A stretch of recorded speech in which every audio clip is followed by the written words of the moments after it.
Welcome back, everyone, to the deep dive. Today, we're really undertaking something pretty fundamental, I think. We're turning the lens inward, Hmm. looking at this. Well, this incredible power we all have, the power that ultimately shapes our success, our sense of peace, our fulfillment. Yeah. The theme today, it's huge, but also surprisingly practical. Yeah. The idea that we are, in a very real sense, the architects of our own reality. Absolutely. And, we've gathered, well, just a fantastic collection of sources for this one. Yeah. Really powerful, inspirational stuff, all aimed at helping you transform that inner conversation you're constantly having. Right. The whole mission behind pulling this together was pretty clear. Let's try and cut through all that noise. Yeah. The self-help clutter can be overwhelming. Oh, definitely. So we wanted to present just the most valuable, the most practical insights we could find. From philosophy, psychology, the science of habits, really trying to give you a solid roadmap to, well, greater happiness and better mental health. Okay, so let's unpack this. You mentioned a foundational truth, something that kind of underpins everything else. Yeah, exactly. It's ancient wisdom, really, but it's something we need to almost tattoo on our brains, remind ourselves daily. Okay. Buddha summed it up so incredibly well. He said, all that we are is the result of what we have thought. Just pause and think about that for a second. Wow. The sheer weight of it. Our thoughts literally shape who we are. They dictate the choices we make, and ultimately, they forge our destiny. It's not just passive reflection, then. It's active creation. Precisely. That's what's so fascinating. Buddha didn't see thought as just, mirroring reality. He saw it as the force that creates reality. He also said, we are what we think. All that we are arises with our thoughts. With our thoughts, we make the world. With our thoughts, we make the world. That's huge. It is.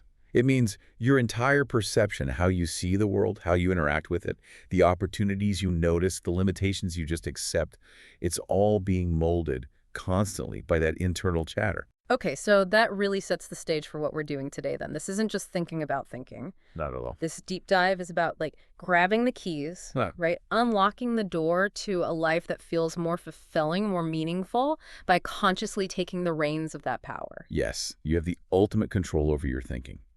And if you control your thinking, you control your destiny. It's that direct. And that path, that immediate conscious transformation, it starts with understanding where our focus actually is most of the time, where it needs to be. Right. So if we're going to, use our thoughts to build a better reality, we've got to channel our energy. And the sources point to one place, the critical moment, living right here, right now. Mm. But that's hard, isn't it? Our sources talk about these two really powerful emotions that just constantly seem to pull us away. Regret. Yeah. Anchors you to the past. And anxiety. Dragging you into the future. Yep. Why is that? Why does our default setting seem wired to pull us out of the present? Well, it's the nature of that constant stream of thought, isn't it? That default mode network in the brain.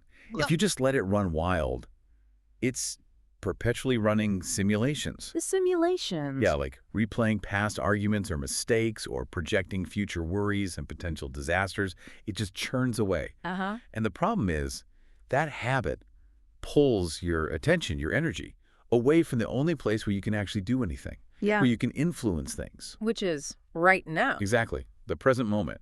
If you're mentally stuck replaying something dumb you said last Tuesday. We've all been there. Oh, absolutely. Or if you're anxiously rehearsing some stressful meeting that's happening next Friday. Yeah. That mental energy isn't moving the needle on your current goals at all. It's just spinning wheels. And you feel it, don't you? That sense of being scattered, distracted. And when you really trace it, like you said, you're pouring energy into something that's fundamentally untouchable. Eckhart Tolle really hammers this home. He does. His core message is so simple, but so profound. He says, realize deeply that the present moment is all you have. Make the NW the primary focus of your life. It sounds almost too simple, but when you truly grasp it, you see that the past was just a series of nows that have vanished.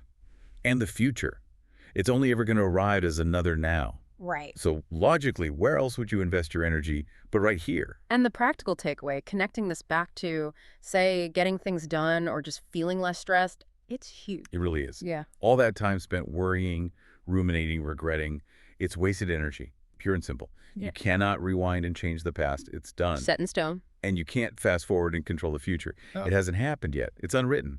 So the only effective strategy when you face a challenge is, okay, what's the problem right now? And what can I do about it right now?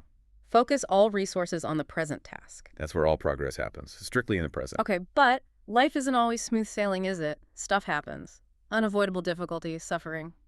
Nobody gets a free pass. No, absolutely not. And that brings us to this really impactful concept from the sources, understanding optional pain. They use this image, the two darts. Yes, the two darts. This is such a crucial distinction for building mental resilience. It helps you sort out what's actually happening versus what you're adding to it. Okay, so break it down. What's the first dart? The first dart is that initial, sharp, unavoidable hit of suffering. It's the pain that comes directly from reality hitting you. Like stubbing your toe really hard. Exactly. Or the immediate shock when you get bad news. The sting of rejection. The disappointment when something you worked on fails unexpectedly. That first dart is just inherent to being alive. You can't dodge all of those. Okay, unavoidable pain. Got it. So, if that's dart 1, what on earth is the second dart? The second dart, that's the suffering that is entirely 100% self-inflicted. Self-inflicted? How? It's our reaction to the first dart. It's the mental and physical cascade that follows. The anger, the blaming, the endless obsessing, the what-ifs, the catastrophic thinking, the anxiety spiral. That's the second dart. Ah, I see. So it's not the event itself, but how we respond to it. Precisely. It's the stuff we layer on top that just aggravates the original wound. Think about it. The actual pain of a relationship ending is dart 1. It hurts. But then spending the next 6 months endlessly replaying conversations in your head, plotting imaginary revenge, obsessing over their new partner on social media. Right. That's all dart 2. That's all dart 2. Yeah. And it keeps the wound fresh, makes it hurt way more for way longer than it needed to. That sounds exhausting and familiar, if I'm honest. Why do we do that? Why keep throwing these extra darts at ourselves when the first one hurt enough? It's because we let our minds run the show, unchecked. The mind experiences the initial pain, dart 1, and then it immediately starts constructing a narrative around it. A story. Yeah, a story like, this is unfair, this shouldn't have happened, or I'm a failure, or nobody likes me. And that narrative generates all the secondary emotions, the resentment, the self-pity, the deep anxiety. But here's the critical, life-changing realization. We have complete control over whether or not we throw that second dart. We choose to suffer more. Essentially, yes. This type of pain, the reaction, the story, the spiral, it's entirely optional. It's a habit of thinking we can break. Wow. What's the alternative? The alternative is mindfulness, really. Acknowledge the first dart's pain. Feel it. Don't suppress it. Let yourself grieve or be disappointed or whatever is appropriate, but then consciously choose not to pick up the second dart. Start healing the wound without mentally re-injuring yourself over and over. Just move on. Easier said than done sometimes. It is. It takes practice. But recognizing the choice is the first step. Rick Hansen put it brilliantly, didn't he? He observed, only we humans worry about the future, regret the past, and blame ourselves for the present. Yeah, that quote stood out. We're unique in that way. We are. We suffer future events that haven't even happened yet. It's absurd when you think about it. Learning to drop that second dart is learning to suffer less. Okay, so accepting the first dart, refusing the second. That feels very connected to the Stoic ideas that came up in the sources. Absolutely. It leads directly into the Stoic response, which is all about managing our reactions through non-resistance and non-judgment. Right. The core Stoic argument being, what was it? That all our significant prolonged pain comes from resisting things we just cannot change. Exactly. We spend so much time living in what they called psychological time, dwelling on the past or worrying about the future, that we create this kind of internal void. We're not present. And we fill that void with resistance. Yes. Resistance to what is. Resistance to the present reality because it doesn't match how we think things should be based on our past experiences or future desires. And our mind interprets that resistance, that internal friction, as pain. And that resistance fuels this irrationality cycle you mentioned. Precisely. When we react with anger, frustration, blame, those strong negative emotions, our rational thinking, System 2 as Kahneman calls it, gets completely hijacked by the emotional brain, System 1. So we stop thinking clearly. Totally. We're in an irrational state. We process the situation poorly, make bad decisions based on emotion, which often makes the situation even worse.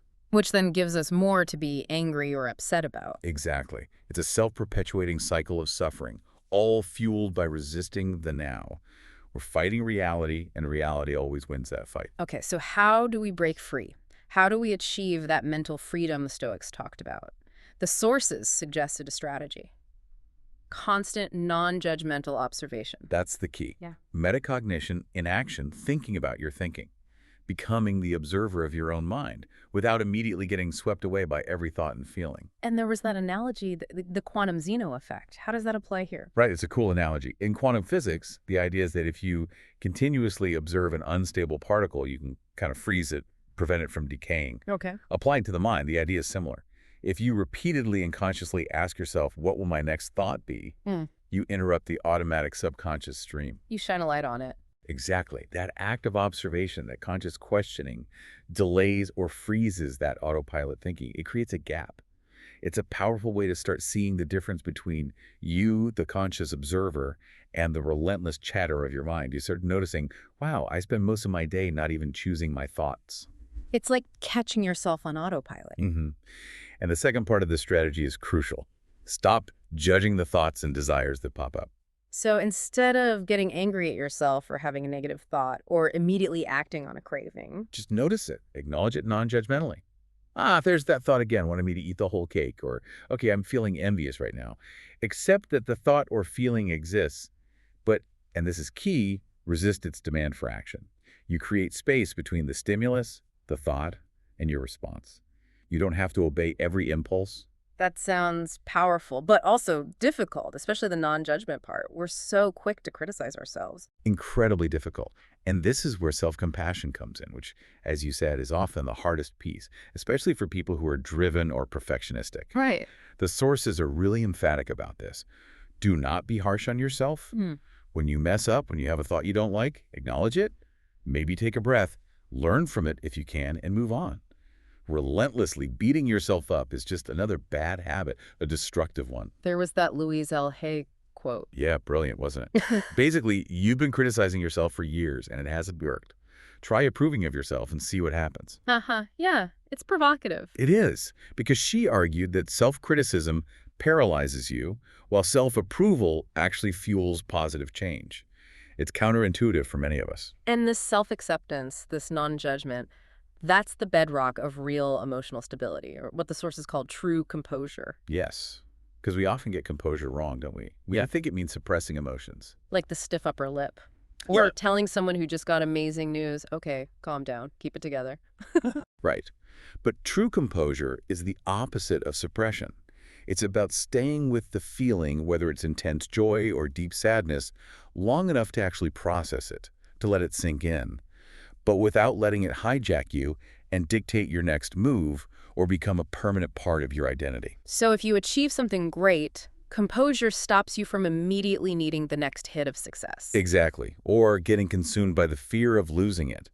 And if you face a setback, composure breaks that reactive chain that says, I feel bad, therefore this situation is catastrophic, and I must avoid anything remotely similar forever. It's like an emotional reset button. That's a great way to put it. You allow the wave of emotion to wash over you. You accept the reality of this moment, but because you haven't let the emotion build a permanent nest in your head, you can then move forward without being dragged around by it. That mindful acceptance, that's the key to lasting inner stability. Okay, so we've talked about managing internal states, thoughts, emotions, presence. Now let's shift focus a bit outward, but still related. Our relationship with external things, with attachments. The Buddhist idea of letting go came up here. Yes, letting go is central to transforming suffering into peace in that tradition.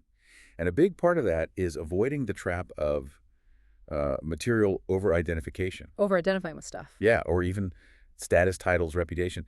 It's subtle, but it's everywhere. Yeah. Every time we mentally cling to something transient using my fancy car defines me, or I am my successful career, or my online reputation is everything, we give that external thing way too much power over our sense of self-worth. And the problem is? The problem is everything external is temporary. Cars break down, jobs end, reputations fluctuate, possessions get lost or decay. Everything changes. So if your identity is deeply tied to these things, you're basically signing up for constant potential loss, constant suffering, which can easily spiral into depression when those inevitable losses occur. That really reframes our relationship with possessions. It's not just about owning things, it's about how much we let them own us. Exactly. There was that great visualization exercise mentioned. Oh yeah, the bird's eye view. Right. Try imagining yourself from way up high. Zoom out, like you're looking at Google Earth. See your house, then your city, then your country. Keep zooming out until you're just this tiny speck on a planet in a vast universe. Puts things in perspective. doesn't it? From that vantage point, does the stress over scratching your car or losing that promotion really seem worth consuming your entire being? It helps calibrate the significance of things. So the actionable takeaway is declutter, but not just physically. Exactly. Decluttering your physical space is powerful, sure. Yeah. Getting rid of stuff you don't need reduces cognitive load, creates calm. But it's also about decluttering mentally, letting go of the need for external validation through things. It helps you regulate your sense of self, find peace in just being you without needing the props. This ties into the bigger question of values, doesn't it? If we stop chasing external validation through stuff, what should we be chasing? This leads us to misguided values and the whole happiness myth. Yeah, a lot of modern suffering, the sources argue, comes directly from chasing the wrong things, poor values. What counts as a poor value? Typically, things that are fleeting, superficial, or dependent on external factors, like chasing endless pleasure, seeking social validation through likes or followers, needing constant admiration, prioritizing material wealth above all else. These things give you a quick hit, maybe, but not lasting satisfaction. Right. And the research backs this up, about wealth especially. Strongly. Study after study shows that once your basic needs are comfortably met, food, shelter, safety, and that income level is often cited somewhere around, say, $75,000 to $95,000 a year in the U.S., though it varies. Beyond that point, more money has surprisingly little impact on your day-to-day happiness or overall well-being. So the millionaire isn't necessarily 10 times happier than someone comfortable. Not at all. Often they have different kinds of stress. The key seems to be shifting our priority away from just acquiring more towards finding meaning. And where did the sources suggest we find that deeper, more fulfilling purpose? Consistently, the most reliable source of deep, lasting fulfillment comes from contribution. Making the world a better place in some way, even a small way. Helping others, contributing to a cause bigger than yourself. That outward focus, that sense of purpose beyond just your own needs. That's where true meaning seems to live. Okay, so let's tackle the happiness myth directly. This idea, especially in Western culture, that happiness is this thing we should be constantly chasing, and the next purchase or achievement will finally deliver it. Right. It's the hedonic treadmill idea. We desire something, we get it, we feel a brief flicker of satisfaction, and then almost immediately we adapt, and a new desire pops up. We're always chasing the next thing, believing that will be the key. And ancient wisdom, like from the Buddha, warned against this. Absolutely. Buddha saw this cycle of desire, temporary satisfaction, and renewed craving as the fundamental source of dukkha, or suffering, unfulfillment. That constant striving means we never actually arrive at a state of peace or contentment. So the myth is that happiness is a permanent destination we can reach. Exactly. The idea that you could achieve a constant, unwavering state of happiness is the myth. It's more like happiness, or perhaps better, fulfillment, is a byproduct. It arises naturally when you're living intentionally, engaging with challenges, solving problems, and moving towards that sense of contribution or purpose we just talked about. It's not the goal itself, it's what happens along the way. That leads perfectly into differentiating pleasure from enjoyment. They sound similar, but the sources drew a sharp distinction. Viktor Frankl had that quote. Yeah, Frankl, who survived the Holocaust and wrote Man's Search for Meaning, he had incredible insight. He said, when a person can't find a deep sense of meaning, they distract themselves with pleasure. Oof, that hits hard. So what's the difference? Pleasure is typically passive. It comes from sensory experiences that don't require much effort from you. Eating a tasty meal, getting a massage, watching mindless TV, maybe having a drink. It feels good, but crucially, it often takes control away from you. It's a response to external stimuli, and it can easily lead to dependence or addiction because it's easy and requires no input. Okay, passive pleasure and enjoyment is. Enjoyment, which the source is linked to true happiness or fulfillment, is active. It requires your focus, your conscious engagement, your attention in the present moment. Like what? Give me some examples. Think about learning a new skill, like playing guitar, or getting absorbed in solving a challenging puzzle, having a really deep, engaging conversation, reading a complex book that makes you think, climbing a mountain. These things require mental effort, concentration, skill, and in return, they give you a sense of accomplishment, growth, and control. You're actively involved. And our society tends to push pleasure over enjoyment. Massively. We're bombarded with messages promising instant, effortless pleasure. But that constant diet of passive consumption often leads to that underlying feeling of emptiness or unfulfillment, precisely because we're not actively engaging with life in a meaningful way. So the path to genuine, lasting fulfillment involves seeking out opportunities for enjoyment, for active engagement. Exactly. And the peak form of that active engagement, the ultimate state of enjoyment, is what Mihaly Csikszentmihalyi famously called flow. Ah, flow state. People talk about this all the time now, being in the zone. Right. It's that state of complete immersion in an activity. You're so focused that everything else just fades away. Self-consciousness disappears, worries vanish, your sense of time gets distorted, either flying by or slowing right down. It's often described as pure bliss, effortless action peak experience. It sounds amazing. How do we get there? Csikszentmihalyi laid out some steps, didn't he? He did, and they're surprisingly straightforward, though mastering them takes practice. Two main steps. First, choose an activity you're genuinely passionate about. Intrinsic motivation. Precisely. You have to be doing it because you love the process itself, not just for some external reward like money or fame or approval. It has to come from within. Okay, passion-driven activity. Step Yeah. 1. What's step 2? Step 2 is crucial. Balance the challenge level with your current skill level. This is the real art. What do you mean? If the task is too easy compared to your skills, you'll get bored and drift out of flow. If the task is way too difficult, you'll become anxious and overwhelmed, and again, no flow. You need to find that sweet spot where the challenge pushes you right to the edge of your abilities, requiring full concentration, but it's still achievable. And you have to keep adjusting that balance. Constantly. As your skills improve, you need to gradually increase the difficulty of the challenge to stay in that flow channel. Otherwise, it becomes boring again. The result, if you can manage this, isn't just getting things done, it's experiencing life differently. Yes. It's experiencing life more like a game, maybe. A series of engaging challenges that bring excitement and absorption rather than a series of chores or threats. Okay, so find passion balance challenge. But what about for people who feel like they don't have a big passion or time for complex hobbies? Is there a takeaway for, everyday life? Definitely. One immediate actionable insight is about tackling procrastination. You know those tasks you've been putting off? The Yeah. leaky faucet, the messy drawer, the email you need to send. The dread list. Right. Just choosing one of those and finally doing it often provides a surprisingly big mood boost. It's a mini flow experience, in a way. You focus, you solve a problem, you feel that sense of accomplishment and regain control. It's a natural high.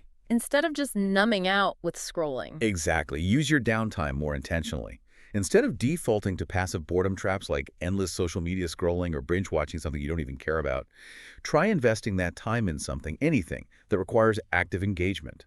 Learn a few chords on that dusty guitar, try a new recipe, go for a walk, and really notice your surroundings. Seek enjoyment, not just pleasure. This focus on purpose and engagement brings us back to goals.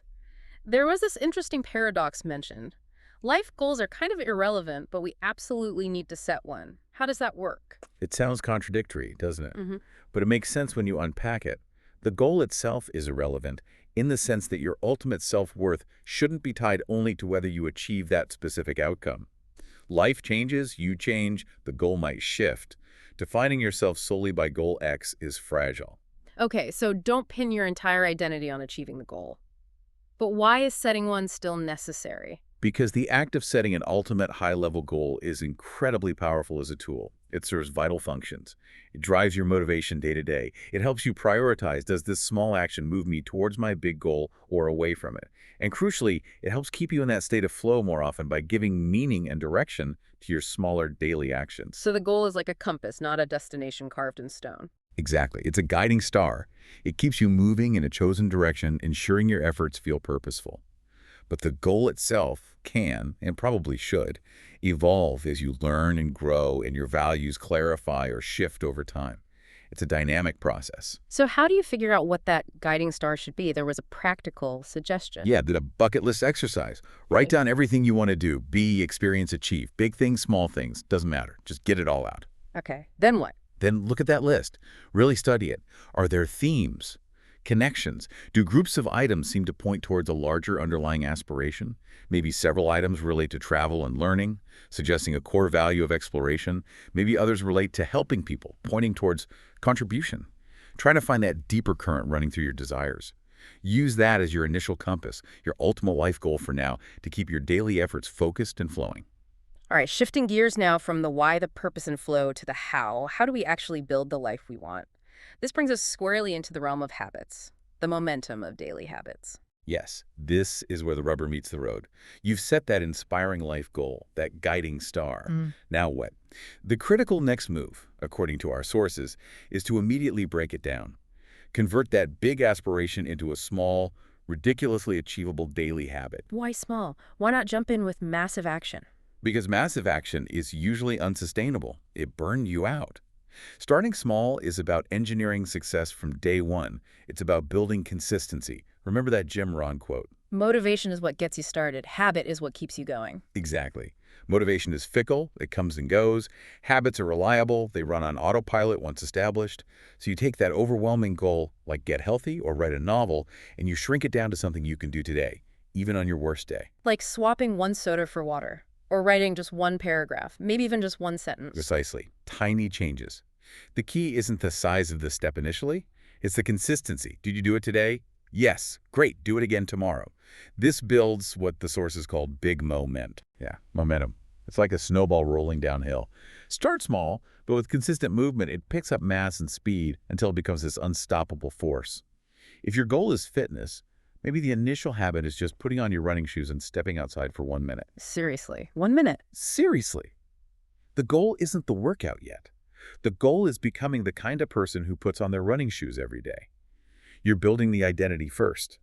Showing up consistently, even imperfectly, wires that behavior into your routine. Once the momentum builds, doing the actual workout becomes much easier than fighting the inertia of inaction. Okay, so consistency over intensity, especially at the start. That makes sense. To build that consistency, we need to understand how habits actually work mechanically. James Clear's model came up here, refining earlier work. Right, building on Charles Duhigg's foundational power of habit. Clear gives us a really practical 4-step framework for the habit loop. Understanding this loop is like getting the user manual for your own behavior. Okay, let's break down the 4 steps. Cue. The cue is the trigger, the signal that tells your brain to initiate the habit. It could be a specific time, like 7 a.m., a location, your desk, an emotional state, feeling stressed, another action, finishing dinner, or the presence of certain people, like your phone buzzing. That's a cue. Okay, cue triggers it. Then comes craving. Yep, craving. This isn't necessarily about the habit itself, but the state the habit delivers. You don't crave smoking. You crave the feeling of relief it provides. You don't crave checking Instagram. You crave the potential hit of novelty or social connection. The craving is the motivational force, the prediction of reward. Cue, craving, then the actual habit response. The response is the habit itself, the action you take, whether it's mental, like worrying, or physical, like eating the cookie. Yeah. Whether the response happens depends on how motivated you are and how much friction is associated with the action. If it's hard, you likely won't do it. And finally, the payoff. Reward. The reward. This is what satisfies the craving and teaches your brain, hey, that loop was worth remembering and repeating. The reward confirms the value of the habit. If the reward is satisfying, the brain links the cue, craving, and response together, strengthening the loop for next time. Cue, craving, response, reward. So this loop works for good habits and bad habits. Absolutely. It's the underlying mechanism for both. Understanding it allows you to diagnose your bad habits and consciously engineer better ones. And Clear connects this directly to identity, right? That's where the real power lies. Yes, this is a profound insight. Habits aren't just actions. They are the building blocks of your identity. If you want to change your habits, the most effective way is to start by changing how you see yourself. Decide the type of person you want to be. How does that connect to the daily actions? Clear argues that every single action you take is like casting a vote for the type of person you wish to become. Meditate for 1 minute. That's a vote for being a calm person. Go to the gym, even for 5 minutes. A vote for being a healthy person. Write 1 page. A vote for being a writer. So the focus isn't on the outcome immediately, but on casting those votes consistently. Exactly. These small daily improvements, even just getting 1% better each day, seem tiny in the moment, but they compound over time into truly remarkable results. It's the aggregation of marginal gains. It vastly outweighs trying to make one giant, heroic leap. You become the person you want to be through the accumulation of these tiny votes. Okay, powerful stuff. So given this loop and the identity connection, how do we actually design better habits? Clear gave us those 4 laws. Yeah. Let's go through them. Rule 1, make it obvious. Right. This targets the cue. If you want to build a good habit, make the cue impossible to miss. If you want to break a bad habit, make the cue invisible. Like If you want to practice guitar, leave it out on a stand where you see it constantly. Perfect example. Okay. If you want to eat healthier snacks, put the fruit bowl on the counter and hide the cookies in the back of the pantry. You need awareness first, use checklists or habit tracking to even notice your current cues, both good and bad. And part of making it obvious is making it attractive, right? Temptation bundling. Yes. This links to the craving. You make the habit more appealing by pairing something you need to do with something you genuinely want to do. Like you mentioned earlier, only listening to your favorite podcast while exercising. Exactly. Or only getting that fancy coffee after you've done your 15 minutes of meditation. You link the dopamine hit from the desired activity to the habit you're trying to build, making the craving for the habit stronger. Okay, make it obvious and attractive. Rule 2, make it easy. This targets the response. Human behavior follows the path of least resistance. We are fundamentally lazy.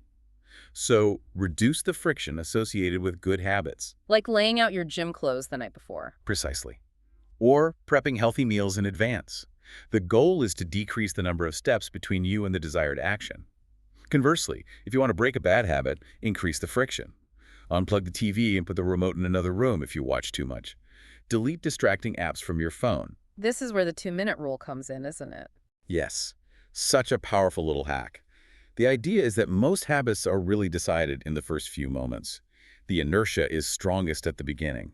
So when starting a new habit, make the initial action take less than 2 minutes. So instead of read a chapter, the habit is open the book. Instead of do yoga, it's roll out the yoga mat. Exactly. You master the art of showing up. You make the start of the ritual so easy you can't say no. Often, once you've started, momentum carries you further. But the habit is just that first 2 minutes. Make it easy. And the second part of that rule, make it satisfying. This targets the reward. Crucial. Our brains are wired for immediate gratification. The problem is, many good habits have delayed rewards, like fitness or saving money, while many bad habits have immediate rewards, like eating junk food or procrastinating. So we need to find a way to make the good habits feel good right now. Yes. Use immediate positive reinforcement. Track your habit streaks on a calendar. Seeing the chain grow is satisfying. Set up a small, immediate reward system. Like you said, if you skip buying coffee all week, take that saved money and immediately buy yourself something small you enjoy. That instant feedback reinforces the loop much more effectively than waiting months to see the results on your bank statement. Make it obvious, attractive, easy, satisfying. Simple rules, but you can see how applying them systematically would really work. They really do. It's about consciously designing your environment and routines to support the person you want to become. To make these habits stick, we probably need some structure to our day. Waking up early isn't enough if you just scroll on your phone, right? Robin Sharma's 20-20-20 formula was mentioned. Yeah, it's a very specific, intentional way to structure that first hour, often called the victory hour, to set a positive trajectory for the whole day. It combats that mindless morning drift. Okay, remind us of the 3 blocks, first 20 minutes. Intense exercise. Get the heart rate up, sweat a little. This isn't just about physical health. It wakes up your brain. Sharma emphasizes that exercise releases endorphins, sure, but also BDNF, brain-derived neurotrophic factor. BDNF, what's that? Think of it like miracle grow for your brain. It helps repair brain cells and accelerates learning, improves cognitive function. So that first 20 minutes literally makes you sharper for the day ahead. Wow, okay. 20 minutes exercise, second 20 minutes. Reflection and meditation. This is the quiet time. Journaling, writing down your thoughts, reviewing your goals, planning your day with intention, practicing gratitude, or meditating. The goal here is to increase self-awareness, gain clarity, and reduce cortisol, the stress hormone. You anchor yourself before the world starts throwing things at you. So physical priming, then mental priming, and the final 20 minutes. Learning and growth. Feed your mind. Read a book, a real book. Listen to an insightful podcast or audiobook. Work on learning a new skill. Study something relevant to your goals. It reinforces that commitment to lifelong learning. Exercise, reflect, learn, 20 minutes each. Sounds powerful. But there's a prerequisite, isn't there? Oh, absolutely. None of this works if you're sleep deprived. Prioritizing restful, high-quality sleep is non-negotiable. That means having a consistent sleep schedule, creating a relaxing wind-down routine, and definitely minimizing screen time for at least an hour before bed. Sleep is when your body and brain repair and consolidate learning. You can't optimize your morning if you haven't optimized your night. Right. Sleep is the foundation.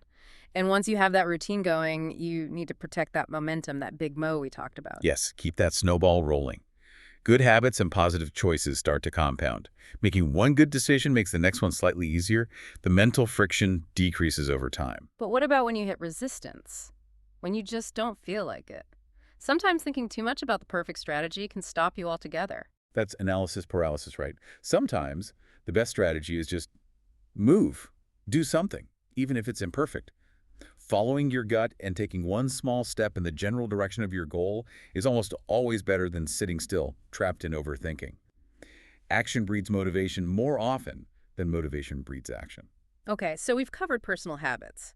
But success isn't just about individual routines. Stephen Covey's work came up, especially the habits related to interacting with others. Yes, his 7 Habits of Highly Effective People are classics for a reason. Yeah. While some focus on self-mastery, several are crucial for interpersonal effectiveness working well with others. Let's touch on those. First, think win-win. This challenges the common scarcity mindset, the idea that life is a zero-sum game where for me to win, you have to lose. Covey argues this is deeply flawed, especially in interdependent realities like work or family. So instead of competition, focus on cooperation. Yes. Seek solutions where everyone benefits. This builds trust, fosters better long-term relationships, and is actually far more productive and profitable in the long run than constantly trying to get the bigger slice of a fixed pie. Win-win expands the pie for everyone. Makes sense. Then there's seek first to understand, then be understood. This feels critical for communication. It's huge. Most of us don't listen with the intent to understand. We listen with the intent to reply. We're formulating our argument or advice while the other person is still talking. Guilty as charged sometimes. We all are. But empathic listening, truly trying to see the world from the other person's perspective, understanding their feelings and their framework before you present your own, is the key to real communication and influence. People feel validated and respected when they feel genuinely heard. Win-win, seek first to understand. And the third social one was synergize. What does that mean in practice? Synergy is the idea that the whole is greater than the sum of its parts. When you combine the strengths of different people who are thinking win-win and practicing empathic listening, you could achieve results that no one could have achieved alone. It's about creative cooperation, valuing differences, and building on each other's insights to find new, better solutions. It leads to those positive, interdependent relationships where 1 + 1 = 3 or 10 or 100. Okay, those are powerful principles for interaction. But Covey had one final habit that kind of underpins all the others, right? Habit 7. Ah, yes. Sharpen the saw. This is the habit of self-renewal, the one that makes all the others sustainable. It's about preventing burnout. Exactly. You can't keep sawing effectively if the blade is dull. Sharpening the saw means taking time for personal renewal across all 4 key dimensions of your life. Which are? Physical, exercise, nutrition, rest, managing stress, mental, reading, learning, planning, writing, visualizing, social emotional, building relationships, practicing empathy, seeking synergy, service, and spiritual. Connecting with your values, spending time in nature, meditation, prayer, appreciating art or music, whatever nourishes your spirit. So it's holistic self-care, essentially. Yes, but not as an indulgence. Covey frames it as essential maintenance. You are your greatest asset. If you don't invest in maintaining and improving yourself across all these dimensions, your effectiveness in all areas of life will eventually decline. It's not selfish, it's necessary for long-term contribution. And even on the physical side, it doesn't have to be extreme, right? The sources mention simpler approaches too. Right. Consistency beats intensity again. Yeah. Incorporating more movement into your day, taking the stairs, short walks, stretching breaks, and that Japanese concept, hara hashibu. Eating until you're 80% full. Exactly. Moderate, sustainable practices are far more likely to stick than extreme diets or workout regimes that lead to burnout and failure. It's about finding that sustainable rhythm for self-care. Let's bring Stoicism back into the conversation, connecting it now to our sense of security and even financial well-being. When things get chaotic, when life throws curveballs, the Stoics asked, what's the one thing you truly possess that can't be taken away? Your mind. Your thoughts, your judgments, your attitude. That inner citadel, as they sometimes called it. That's your permanent home. If your inner world is chaotic and fearful, no amount of external comfort or luxury can truly fix it. You take your mind with you everywhere. Seneca had that quote about being able to linger in your own company. Yeah. The primary indication of a well-ordered mind is a man's ability to remain in one place and linger in his own company. It's a powerful test, isn't it? It really is. If you can't stand being alone with your thoughts, the problem isn't the lack of external stimulation, it's the state of your internal world. Right. So the actionable takeaway is fundamental. Cultivate inner peace. Make your own mind a pleasant place to be. That's the only true security, the only lasting refuge. External circumstances will always fluctuate. Seneca also warned constantly about living in expectancy, right? Yeah, losing today by focusing on tomorrow. The greatest obstacle to living is expectancy, which hangs upon tomorrow and loses today. Always waiting for the real life to start later instead of engaging fully with the only moment we actually have now. This ties into Epictetus's core teaching too, especially given his background as a slave. He had zero external control, so he focused entirely on the internal. Exactly. His fundamental insight was radical clarity about the dichotomy of control. What's in our control versus what's not in our control. And the only thing truly, completely in our control is Our own judgments, our desires and aversions, our assent to impressions, is basically our inner response, our attitude, everything else, our health, our wealth, our reputation, what other people do, natural disasters, is ultimately outside our complete control. So mental freedom comes from recognizing this and letting go of the desire to control the uncontrollable. Precisely. Stop trying to mentally strong-arm reality. Accept what is outside your sphere of choice. That's where peace lies. This brings us to that tricky Stoic concept, predeterminism.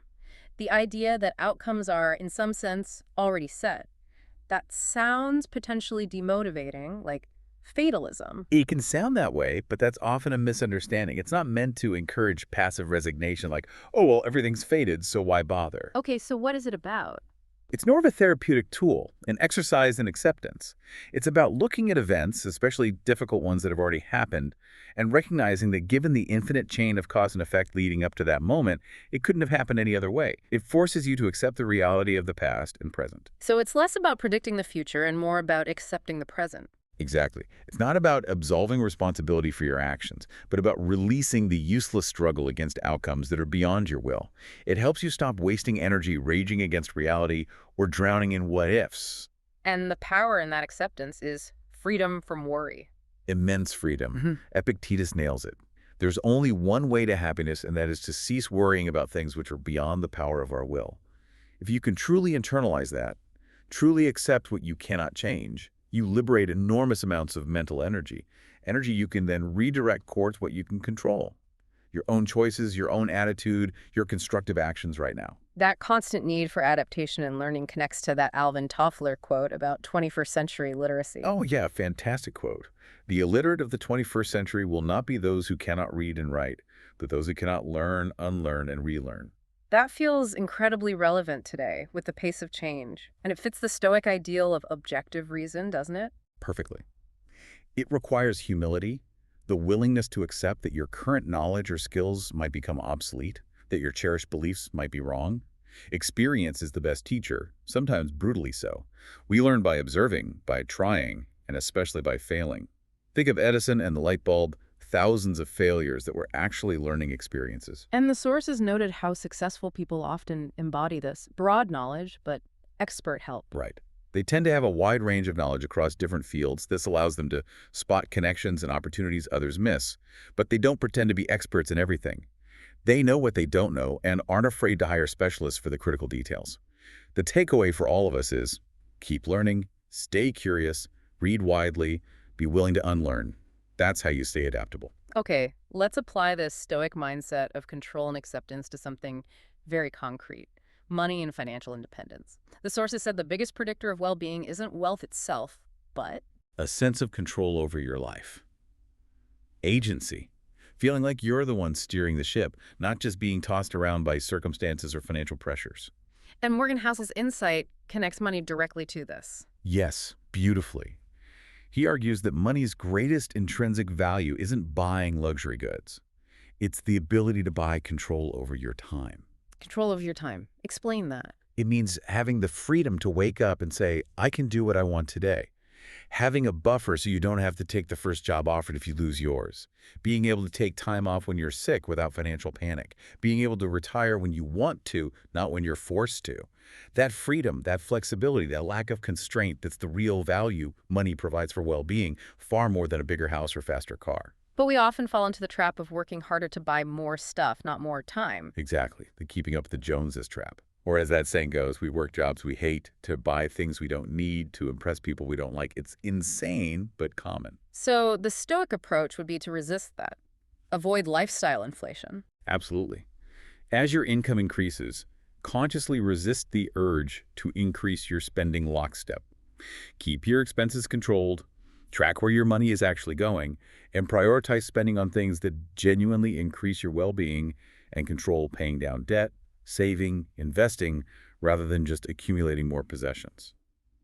Carl Pillimer's research on the wisdom of elders found they consistently pointed to things like quality relationships, purpose, experiences, not material wealth, as the keys to a life well lived. This also requires understanding assets versus liabilities, like Robert Kiyosaki emphasized. Crucial distinction. An asset puts money in your pocket, like dividends, stocks, rental property income, intellectual property royalties. Yeah. A liability takes money out of your pocket, like car payments, credit card debt, often even your primary residence, depending on how it's financed and maintained. The wealthy, Kiyosaki argues, focus their energy on acquiring income-generating assets, things that make money for them, ideally while they sleep. That's the path to financial freedom. But making that shift is hard, isn't it? There's a psychological conflict. Huge conflict. Financial behavior isn't really about spreadsheets. It's driven by deep-seated emotions, primarily fear and greed. Fear of losing what we have, fear of insecurity, fear of not having enough, and greed, the desire for more, for status, for luxury.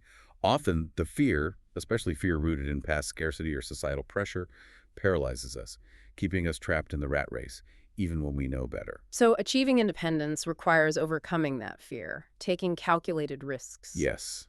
It means challenging those ingrained societal norms about security and consumption. It means being willing to live differently, maybe save more aggressively than your peers, invest intelligently, which involves risk, and prioritize buying back your time over buying more stuff. It requires a degree of nonconformity. Okay, let's talk about planning for that future, whether financial or otherwise. There's a challenge. We're really bad at predicting how much we will change. Terribly bad. Psychologists call it the end of history illusion. We tend to think that the person we are right now is the finished product, and while we can see how much we've changed in the past 10 years, we drastically underestimate how much our values, preferences, and personality will continue to evolve over the next 10 years. So how do you plan for a future self you don't even know yet? Household's advice, again, is moderation and flexibility. Avoid extreme plans. Don't commit your future self to saving 80% of their income, or working 100 hours a week forever, or never eating chocolate again. The current you is making rules for a future you who might have very different priorities. Because those extreme plans are brittle, likely to break. Exactly. They lack resilience to life's changes and your own internal shifts. Instead, aim for moderation. A reasonable savings rate you can stick with, a sustainable work-life balance, a diet with room for occasional treats. Moderate plans are far more likely to be adhered to over the long haul. And it's that adherence, that consistency that unlocks the real magic. Compounding. Whether it's money in an investment account, knowledge accumulating in your brain, or trust building in a relationship, the power comes from sticking with it over long periods. Small, consistent, moderate efforts maintained over decades lead to exponential results that seem impossible from the outset. Flexibility and moderation make that long-term adherence possible. Okay, let's bring the focus fully back inward now. Directly addressing mental health. Reframing that inner struggle. One key point was how low moods can trick us. Yeah, it's a nasty trap. When you feel down, your brain often urges you to do things that will actually keep you down or even make you feel worse in the long run. Like reaching for comfort food instead of going for a walk, or isolating yourself instead of calling a friend. Exactly. The urges towards escape or immediate temporary relief, rather than the constructive action that would genuinely lift your mood long term. But the core principle remains. Yeah. Even if you can't control the initial low mood, you can control your reaction to it, your perspective, your choice of action. That's still within your power. And Louise Hay's philosophy came back here, suggesting the solution often lies in self-love and forgiveness. That can sound a bit fluffy to some. It can sound that way, but the underlying principle is profound. So much of our mental distress stems from harsh self-judgment, clinging to past mistakes, or harboring resentment. Hay argued that actively cultivating self-acceptance, practicing forgiveness of self and others, and letting go of criticism is the most direct path to healing many internal problems. And the actionable advice was pretty direct, wasn't it? The mirror work. Yeah, look yourself in the eye in the mirror and say positive affirmations out loud. Things like, I approve of myself, I am worthy, I forgive myself. It feels awkward, even ridiculous at first for many people. I can imagine. But it's a way of directly confronting those ingrained negative self-beliefs and starting to rewire them. You're forcing yourself to treat yourself with kindness, maybe for the first time. Recognizing your flaws don't define your entire worth. And forgiveness is like a muscle to build. Absolutely. Yeah. It's an active process, consciously choosing to let go of anger and resentment. Hayes suggested exercises like closing your eyes, thinking of someone, including yourself, you need to forgive, and repeating, I forgive you, until you feel a sense of release, a warmth. It's about unburdening yourself from the weight of the past. It's for your peace, not necessarily theirs. Okay, shifting from the internal critic to the external world. Yeah. The competitive mindset. Alfred Adler saw this as a major problem for mental health in modern society. He really did. That constant comparison, the feeling that you have to be better than others to be worthy, Adler saw it as incredibly damaging. It fuels insecurity and anxiety. Comparison is the thief of joy that, quote, nails it. Because we get caught in this trap of needing to be the best. Most money, most likes, best body, smartest kid. Right. And it's an impossible game. There will always be someone who appears to have more or be better in some dimension. Chasing that best spot is a recipe for perpetual anxiety, jealousy, and feeling like you're never enough. So the antidote is abundance. Yes.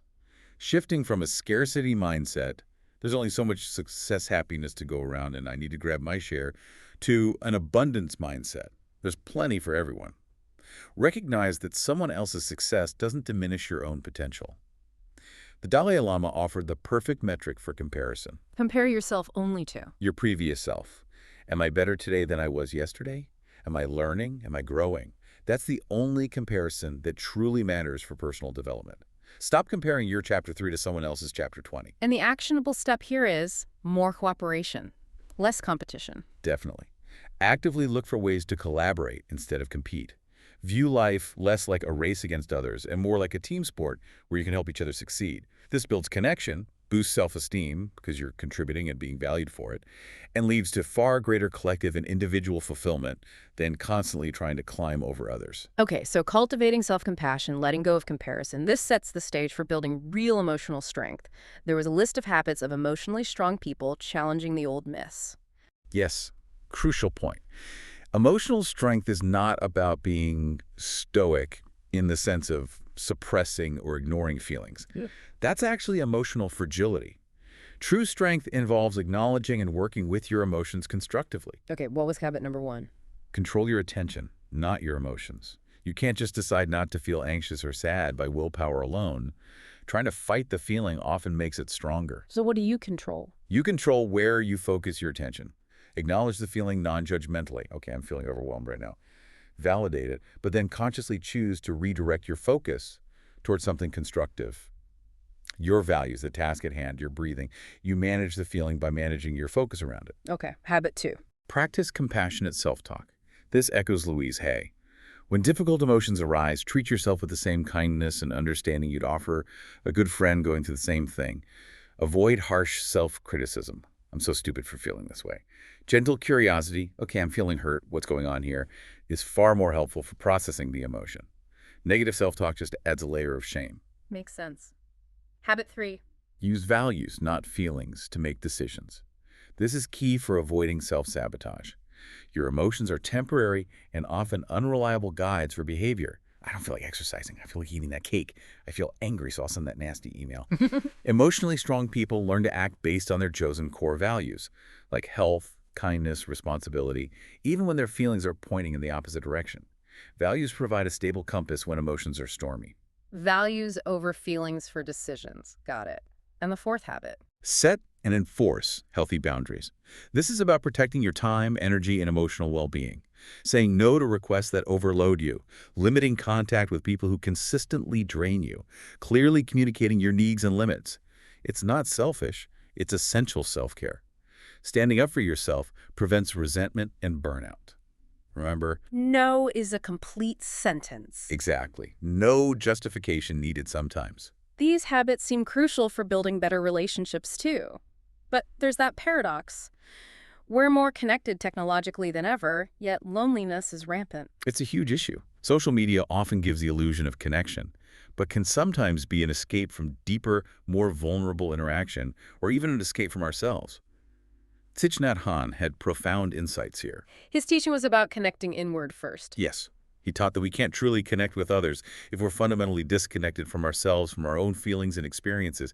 If we're constantly running away from our own inner island, seeking distraction, we can't be fully present for another person. We need to find peace and presence within ourselves first. How do we cultivate that inner connection? Body awareness came up. Right. We spend so much time lost in thought, rehashing the past, worrying about the future, that we become completely disconnected from our physical selves in the present moment. Simple practices can bring us back. Just noticing your posture right now, feeling your feet on the floor, taking a few slow, deep breaths, and really paying attention to the sensation. Doing a quick body scan, are there areas of tension you weren't aware of? These simple acts instantly ground you back in the physical reality of the now. When you're anchored in your body, the mental storms of past and future have less power to sweep you away. And this inner grounding allows for a different kind of love, a more mindful love. Thich Nhat Hanh had those 4 characteristics. Yes, the 4 qualities or elements of true love, as he described them. First is maitri, which is loving kindness, the intention and capacity to offer happiness, not just passively wishing well, but actively using your understanding and presence to bring joy. Okay, loving kindness. Second. Karuna, which is compassion, the ability to truly see, understand, and want to alleviate the suffering of another. Not pity, but deep empathy and the desire to help. Third. Mudita, which is joy specifically, finding joy in the happiness of others, celebrating their successes without envy. Altruistic joy. And fourth. Upeksha, which is equanimity or inclusiveness. This is about non-discrimination, removing the boundaries between self and other. Loving without clinging, without possessiveness, offering freedom, seeing the interconnectedness of all beings. Loving kindness, compassion, joy, equanimity, that's a high bar for love. It is. Yeah. And he taught that true love needs nourishment, and that nourishment comes primarily from your own practice of mindfulness, from the happiness and peace you cultivate within yourself. If you're empty and suffering, you have little genuine love and compassion to offer. You need to tend your own garden first. And this kind of mindful love can be healing within a relationship. Profoundly healing. Because true compassion, Karuna, means not just seeing suffering, but doing everything you can to help alleviate it. So, in a relationship, partners need to be healers for each other. But this requires vulnerability, the willingness to show your own pain, to ask for help when you're suffering, and the willingness to truly listen and offer support when your partner is hurting. It's a deep, mindful exchange. All right, let's pivot one last time, looking at how insights from modern psychology can help us actively transform our thinking and avoid common traps. A core problem is our tendency to prefer feeling right over being right. Yes, cognitive biases run deep. We often get attached to our beliefs and defend them fiercely, even when presented with contradictory evidence. Adam Grant identifies different thinking modes here. Right, the 4 modes: preacher, prosecutor, politician, and scientist. Exactly. We slip into preacher mode when we're defending our sacred beliefs.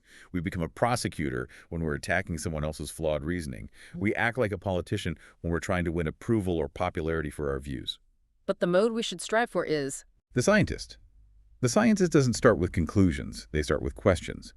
They form hypotheses, actively seek out data, especially data that might disprove their hypothesis, run experiments, and crucially are willing to revise or even completely abandon their beliefs when the evidence warrants it. They value truth over ego. And there's evidence this scientist mode is actually more effective in the real world. Compelling evidence. That study on startup founders was striking.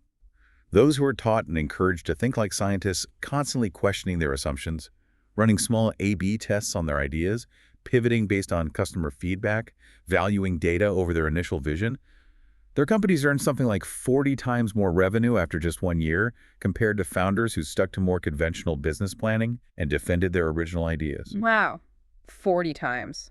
Clinging to being right is expensive. Incredibly expensive. The actionable takeaway is clear. Make a conscious effort to value data over gut feelings, truth over tribal affiliation or popular opinion. And a key way to enable this is to define yourself by your values, like learning, curiosity, integrity, rather than by your opinions or beliefs. Why does that help? Because if your identity is tied to a specific opinion, I am someone who believes X, then evidence contradicting X feels like a personal attack on you. But if your identity is tied to the value of learning, I am someone who values finding the truth. Then discovering you were wrong about X isn't a threat, it's a success. It means you've learned something. You've updated your understanding. That requires what Daniel Kahneman called confident humility. Exactly.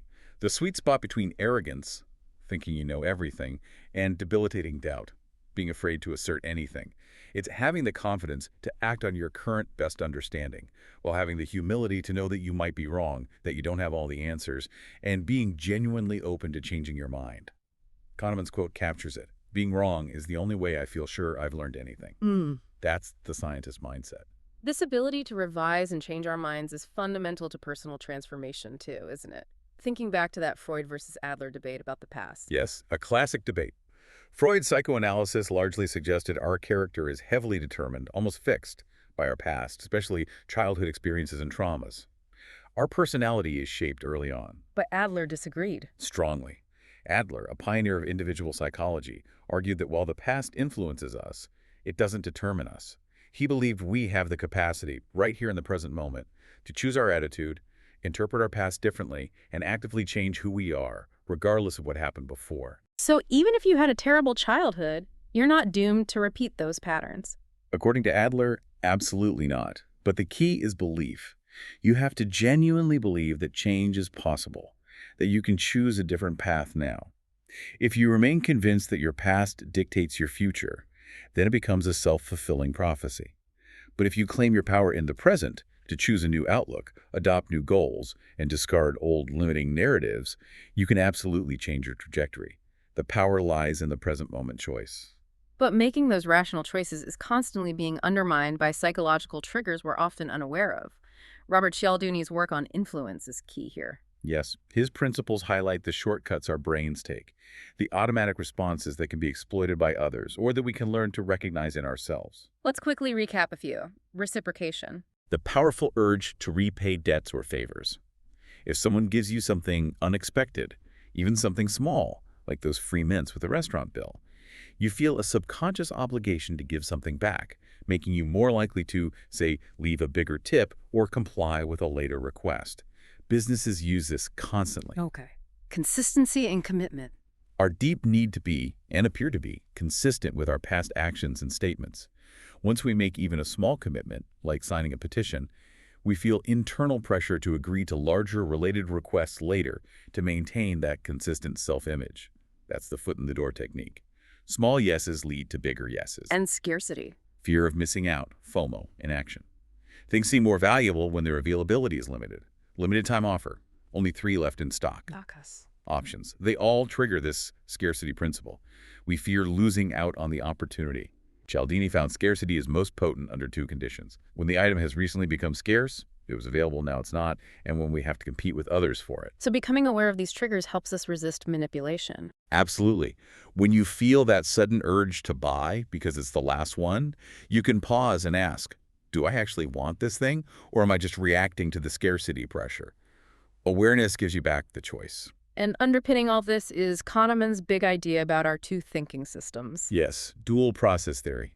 So fundamental. System 1 is fast thinking. Intuitive, automatic, emotional, effortless. It handles things like recognizing faces, driving a familiar route, getting a gut feeling. It's incredibly efficient, but prone to biases and errors because it relies on shortcuts, heuristics.